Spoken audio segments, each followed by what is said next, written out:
By the end of this episode, I want to fill your head with a couple pieces of random knowledge that are entertaining but completely useless.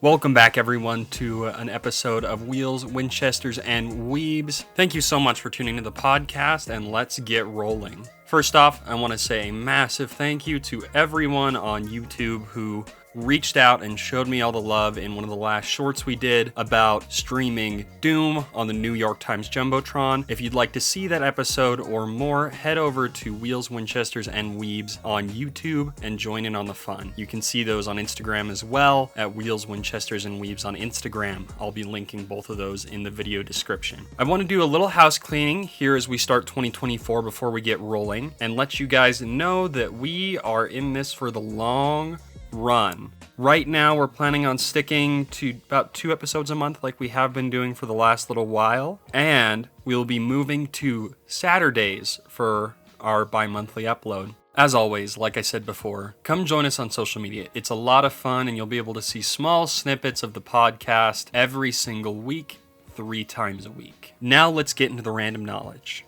When Conan and I started this podcast, we started collecting a bunch of random funny information we found all over the internet in a segment that I am going to call Topics for the Pod. And I have 3 gems to tell you about today, so buckle up and let's learn some random facts. Let's start with one that, honestly, I didn't expect. I didn't even know this could be done, but I'm really glad that someone figured it out. And that is, there is someone out there turning crabs into whiskey. I know we made the joke on the Christmas episode about using crabs to play Doom, but this is another way people are using crabs in modern products and ideas, which honestly is really funny because I found this right after we talked about it on the podcast. The name of the whiskey is Crab Trapper, and it's a whiskey made about 1,000 green crabs, with about 1,000 green crabs in each batch of whiskey that they produce. Now, if you're like me and are not a huge fan of the crab flavor, you can probably understand why that would be a little weird, especially if it was only crabs that you were tasting in this whiskey. That's why the creators of Crab Trapper made a mix of bourbon, green crab, mustard seed, cloves, paprika, coriander, dill, bay leaf, allspice, and cinnamon into this amazing drink called Crab Trapper. Will Robinson, the distiller who created Crab Trapper, said no one has ever been put off by the taste of his whiskey, which honestly I find really, really funny and interesting. Now, I'm going to be honest, I'm not a drinker, but let me know, would you try this? I'm really curious about what people are going to talk about in the comments with this, but let me know, are you willing to try crab-flavored whiskey? Let's move on to the car segment, which seems to be a running theme in all the episodes we do. It is part of our name after all, but this one's really interesting. Last year, One Way Diesel created a gem of a sleeper car that I think is just awesome. They stuck a twin-turbo Cummins engine into a Lamborghini Gallardo. Now, when I saw this a few months back, I couldn't believe my eyes, to be honest. The owner told Levi Millerberg, LM Diesel, on Instagram that when he bought the shell, it's his favorite shell, and he decided to stick his favorite engine in it, which is the 3rd gen Cummins. It's the craziest thing I've seen in a while. I heard this thing rev up on LM Diesel's Instagram page, and it is wild to hear this thing make that noise coming out of a Lamborghini shell. I saw this in the comments, and I know some of you are asking, how the hell does that even work? Very simply, the creators over at One Way Diesel didn't try to change up the system very much. Over here on thedrive.com, where they talk about this, they said when One Way Diesel found the Gallardo, it was essentially just half a shell. There was no powertrain, no suspension, no interior, and it was missing the entire rear quarter panel. There was barely enough left to qualify it as a Lamborghini Gallardo at all. This is where the creativity starts.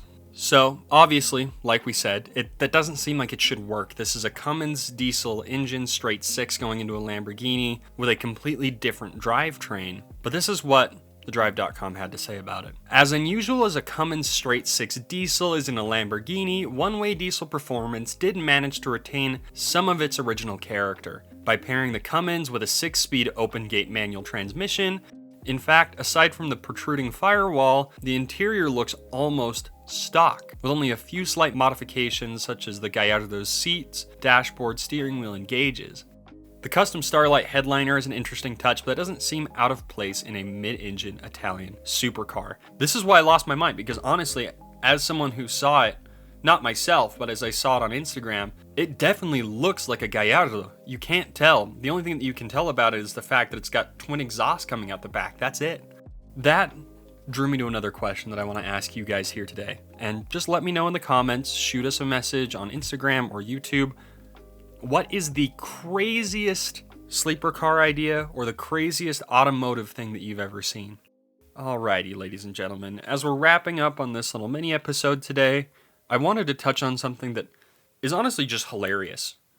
When I saw this, I love people nowadays and how they spend their time researching, at least the ones that aren't trying to fight all the time. This is a post from Antisocial Butterfly on Instagram, and it makes me smile and my mouth's wide whenever I read it at the same time. This is from Christopher Lee's Wikipedia page, and it's a short biography of his life. Here's the points.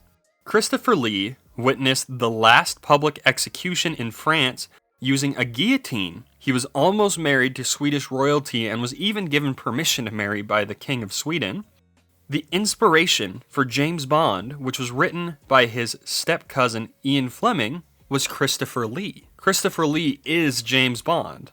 Also, Christopher Lee is the only member of the Lord of the Rings cast to have actually met Tolkien in life, and he played in a heavy metal band. How crazy is that? This list got crazier the longer I went down, and I loved every minute of it. So, what did you think? This is a shorter one, and we have lots of other random fun information in our topics for the pod folder that we would love to talk about. Let me know in the video what you thought about this. And tell me a fact that I don't know about yet. Something interesting and crazy. I would love to hear it in the comments section. Thank you so much for tuning in. As always, subscribe to the podcast on whatever platform you're listening from. Like it and share it with your friends, and hit that auto download feature to not miss any episodes that come out. Since we have kind of an odd upload schedule, it could be easy for people to miss these episodes, and I would hate for you guys to miss out. Thank you so much. Bye now.